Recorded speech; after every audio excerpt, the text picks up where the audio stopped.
La Chine est soupçonnée par les autorités américaines d'avoir procédé à un test de missile hypersonique à capacité nucléaire durant le mois d'août 2021. Selon ce rapport, le missile aurait effectué le tour de la Terre avant de retomber à quelques dizaines de kilomètres de sa destination initiale. Mais qu'en est-il réellement? C'est ce que nous allons tenter de découvrir dans cette vidéo. Si vous êtes nouveau sur la chaîne, n'oubliez pas de vous abonner et d'activer la notification afin de ne rater aucune de nos prochaines vidéos. On commence. La Chine est soupçonnée par les États-Unis d'avoir effectué un test nucléaire spatial qui aurait fait le tour de la Terre avant de s'écraser à une trentaine de kilomètres de son objectif, au mois d'août 2021. Ce test hypersonique de la Chine annoncé en 2014, se fera finalement 7 ans après, suscitant la surprise générale du renseignement américain. Bien évidemment, suivant le secret militaire, les autorités chinoises démentent d'avoir effectué ce test nucléaire spatial en avançant l'argument d'un test de routine avec pour but la vérification de la technologie des engins spatiaux réutilisables. En vérité, ce test révèle la volonté chinoise de renforcer et performer sa dissuasion nucléaire vis-à-vis de ses potentiels adversaires.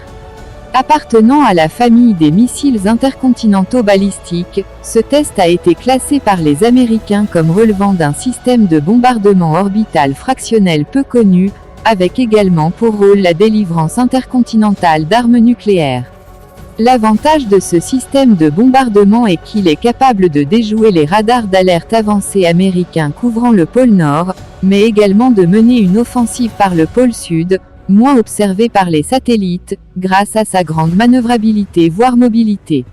Bien plus, sa trajectoire reste imprévisible. Ce système d'armement pourrait classer la Chine en tête de la course à la diversification et à l'amélioration des systèmes de défense. Ainsi, l'objectif stratégique global de la Chine est de garantir l'efficacité d'une contre-attaque nucléaire chinoise face à des défenses américaines renforcées, présentes ou futures, pouvant être perçues comme étant déstabilisantes. Cependant, il existe un scepticisme autour de la véracité de cet exploit choisi, qui a été démenti par les autorités chinoises elles-mêmes. En effet, certains parlent plutôt d'un drone spatial de Boeing ou d'une petite navette spatiale classique. Ainsi, ces derniers avancent l'idée d'un statu quo dissuasif, en justifiant que les États-Unis sont depuis bien longtemps à la portée des missiles intercontinentaux balistiques chinois. De cette manière, la conception du dispositif américain semble s'orienter vers la lutte contre des menaces étatiques et non étatiques asymétriques et non de manière prioritaire contre un adversaire comme la Chine. Car, l'objectif des États-Unis serait d'harceler leurs adversaires vers un développement frénétique et démentiel de leurs dispositifs militaires avec des coûts élevés sur leurs économies. En outre, depuis le traité de 1967 interdisant les armes balistiques en orbite, les missiles balistiques intercontinentaux chinois sont entretenus à des fins dissuasives. La Chine s'en sert notamment pour imposer son statut de grande puissance au reste du monde et pour obtenir le respect qui incombe aux nations de son rang.